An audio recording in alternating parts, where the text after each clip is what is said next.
तो भारतीय न्याय संहिता यानी बीएनएस ये भारत के क्रिमिनल लॉ को पूरी तरह बदल रहा है।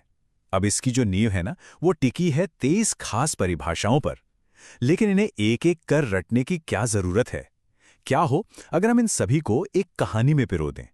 चलिए एक ऐसी ही कहानी सुनते हैं जिसमें ये सारी परिभाषाएं खुद ब खुद सामने आती जाएंगी।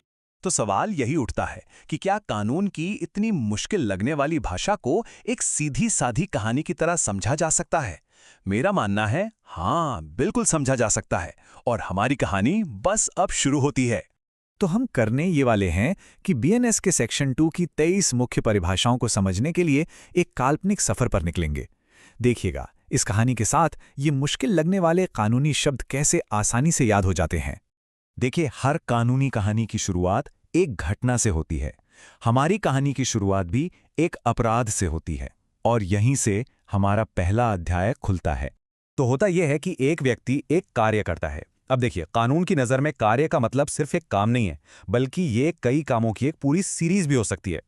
कह सकते हैं कि ये वो पहली ईंट है जिस पर कोई भी कानूनी केस खड़ा होता है। अब इस कार्य में दो और किरदार भी शामिल हैं। एक है पशु, जिसे कानून कहता है इंसान को छोड़कर कोई भी जीवित प्राणी, और दूसरा है एक बच्चा, यानी कोई भी व्यक्ति जिसकी उम्र 18 साल से कम हो। इन दोनों की मौजूदगी कहानी को और भी पेचीदा बना देती है। तो सवाल है कि आखिर ये अपराध था क्या? ये मामला था कूटकरण का। बीएनएस हमें बताता है कि इसका मतलब सिर्फ किसी चीज की नकल करना नहीं है, बल्कि धोखा देने की नीयत से एक चीज को दूसरी जैसा दिखाना है। और कानून की नज़र में ये नीयत ही है जो सबसे ज्यादा मायने रखती है। चलिए अब कहानी में थोड़ा आगे बढ़ते हैं। देखते हैं कि ये मामला क्राइम सीन से निकलकर अदालत की कार्यवाही तक कैसे पहुंचता है। अब हमारी कहानी का स्टेज बदल गया है। मामला पहुंच चुका है न्यायालय में, यानी एक ऐसी जगह जहां एक जज या जजों के समूह को कानून ने ये अधिकार दिया है कि वो न्यायिक रूप से काम कर सकें। किसी भी गंभीर मामले में कोर्ट को सबसे बुरे नतीजे पर भी सोचना पड़ता है, जैसे कि मृत्यु। और यहां पर कानून बिल्कुल साफ है।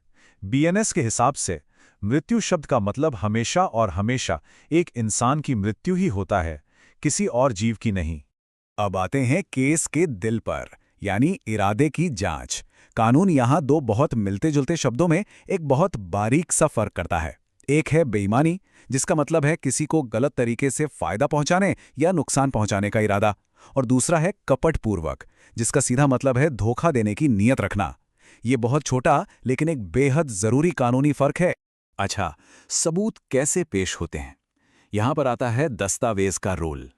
कोई भी चीज जिस पर अक्षर, अंक या कोई निशान बने हो और जिसका इरादा सबूत के तौर पर इस्तेमाल करने का हो, वो एक दस्तावेज है। फिर चाहे वो एक चेक हो, कोई नक्शा हो या कोई डिजिटल रिकॉर्ड ही क्यों ना हो। और देखिए, अदालत की कार्यवाही सिर्फ कुछ शब्दों पर नहीं चलती। बीएनएस कई और चीजों को भी साफ करता है। जैसे जेंडर की परिभाषा में अब पुरुष और महिला के साथ साथ ट्रांसजेंडर व्यक्तियों को भी शामिल किया गया है। कानून सद्भावपूर्वक यानी गुड फेथ में किए गए काम को पहचानता है, मतलब जो पूरी सावधानी और ध्यान से किया गया हो।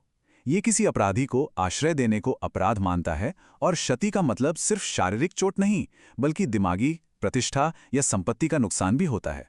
और हाँ, जो कुछ भी अवैध है उसे कानून ने मना किया है। इस सारे शब्द मिलकर ही तो न्याय का पूरा ढांचा बनाते हैं।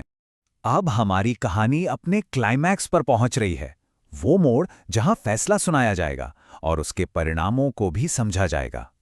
हमारी कहानी में अंतिम फैसला सुनाने वाले व्यक्ति हैं न्यायाधीश। ये वो इंसान हैं जिन्हें आधिकारिक तौर पर कानूनी रूप से एक पक्का और अंतिम निर्णय देने का अधिकार मिला है। तो अब न्यायाधीश फैसला सुनाते हैं और इसमें कई बातें देखी जाती हैं। सबसे पहले इंसान का जीवन दांव पर है। फिर ये देखा जाता है कि क्या उस इलाके का कोई खास स्थानीय कानून इस मामले पर लागू होता है, और सजा के तौर पर दोषी की जंगम संपत्ति यानी जमीन से जुड़ी चीजों को छोड़कर उसकी बाकी प्रॉपर्टी को भी ध्यान में रखा जा सकता है। और आखिर में फैसले को पक्का करने के लिए कुछ और परिभाषाएं काम आती हैं, जैसे गवाहों की शपथ, जिसे एक सबूत माना जाता है। सजा की अवधि के लिए मास और वर्ष की गिनती कैसे होगी, ये भी तय है। और पुरुष या संख्या जैसे शब्दों का असल मतलब क्या है, ये सब कुछ साफ किया जाता है ताकि फैसले में जरा भी कंफ्यूजन की गुंजाइश न रहे। तो हमारी कहानी यहाँ खत्म होती है। ये कहानी हमें दिखाती है कि असल में ये परिभाषाएं न्याय की कहानी के लिए एक ज़रूरी स्क्रिप्ट की तरह हैं।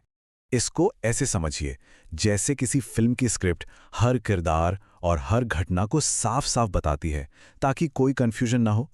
ठीक वैसे ही ये परिभाषाएं कानून की स्क्रिप्ट हैं। यही तय करती हैं कि अदालत के अंदर हर एक शब्द का क्या मतलब निकाला जाएगा। आसान भाषा में कहें तो यही शब्द मिलकर न्याय की पूरी भाषा बनाते हैं। तो अब जब हम कानून के स्क्रिप्ट को जानते हैं, तो अगली बार जब कोई कानूनी मामला सामने आएगा, तो क्या हम उसे सिर्फ एक घटना की तरह देखेंगे या उन शब्दों के गहरे मतलब को भी समझने की कोशिश करेंगे जो किसी की पूरी जिंदगी का फैसला कर देते हैं? ये एक सोचने वाली बात है।